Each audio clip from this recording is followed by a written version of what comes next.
আসসালামু আলাইকুম, কেমন আছেন সবাই? আলহামদুলিল্লাহ আমরা ভালো আছি। অনেক দিন পরে একটা লং ভিডিও নিয়ে আসছি। আমার অনেক দিন ভিডিও আপলোড দেওয়া হয় না, কারণ নেটের খুবই বাজে অবস্থা ছিল আমাদের দেশে।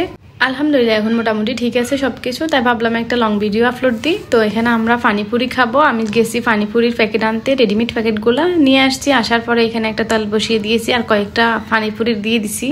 এই রেডিমেড ফুচকাগুলো না এতটা ফুলকো হয়, যেগুলো ঘরে বানাইলে ততটা হয় না। ঘরে বানাইতে অনেকটা ঝামেলা হয়, তা আমি প্যাকেটটা নিয়ে এসেছি। তো এখানে আমি আজকে বানাচ্ছি পানিপুরি, আর অন্যদিন বানাবো বাকিগুলো দিয়ে ফুচকা বানিয়ে খাবো। অবশ্যই আপনাদের সাথে ভিডিওটি শেয়ার করব যখনই বানাই ফুচকাটা। তো আমি এখানে অনেকগুলো ভাজবো, কারণ যে যাই পারে খাইতে। এখানে এই তো আমার অনেকগুলো ভাজা হয়ে গেছে, তো আমি একটা স্টেমে নিয়ে নিচ্ছি সবগুলা। বাঁচতে বাঁচতে একটা কথা বলি, কারণ অনেকে ফুচকা পছন্দ করে, অনেকে পানিপুরি পছন্দ করে। আমার কাছে দুইটাই ভালো লাগে, কিন্তু পানিপুরিটা একটু বেশি ভালো লাগে, কারণ ভিতরে অনেকগুলো পানি দিয়ে খাওয়া যায়। এই কারণে এখানে আমি হালকা ব্রাউন করতেছিলাম, কিন্তু মনে হয় যেন একটু দলা দলা হয়ে যাচ্ছিল, তো আবার ভাজতেছিলাম।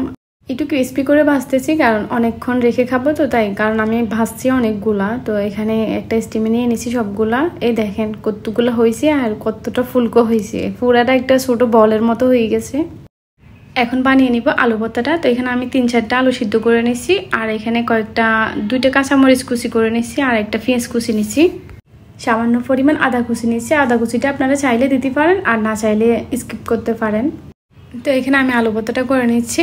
আর যখনই বাসায় বানাবেন, এটা এরকম করে বানিয়ে খাওয়ার পর আর বাহির থেকে পানিপুরি খাওয়ার কোনো ইচ্ছে থাকবে না। এটা বানাইতে খুবই সহজ আর খুবই মজা, সত্যি বলতেছি আপনাদেরকে। অবশ্যই আপনারা ট্রাই করে দেখতে পারেন। আমার বাচ্চারা তো বলতেছে এখন থেকে আর বাইরে পানিপুরি খাবে না, সবসময় আমার হাতে এভাবে বাসায় বানাই খাবে। রেডিমেড প্যাকেটটা নিয়ে আসলেই হবে, ওরা বলতেছিল। রেডিমেডটা বলার কারণ হচ্ছে যে যত বেশি গোল হয় বাচ্চারা ততটা বেশি খুশি হয়। ওই জন্য বাসায় বানালে অনেক সময় ফুলে, অনেক সময় ফুলে না, সফট হয়ে যায়। ওই কারণে রেডিমেডটা আনলেই খুশি হয়ে যাবে বলছে।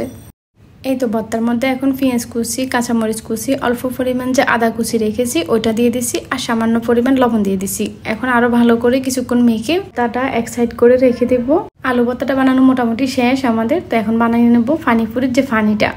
এখানে আমি পুদিনা পাতা, ধনিয়া পাতা, 2টা কাঁচামরিচ ব্লেন্ডার করে এই কালারটা করে নিয়েছি। তো এখানে কোনো কালার দিই নেই আমি, দোকানে তো বেশিরভাগই ফুড কালারটাই দেয়, ওই কারণে ওদের কালারটা খুবই সুন্দর আসে, গ্রিন।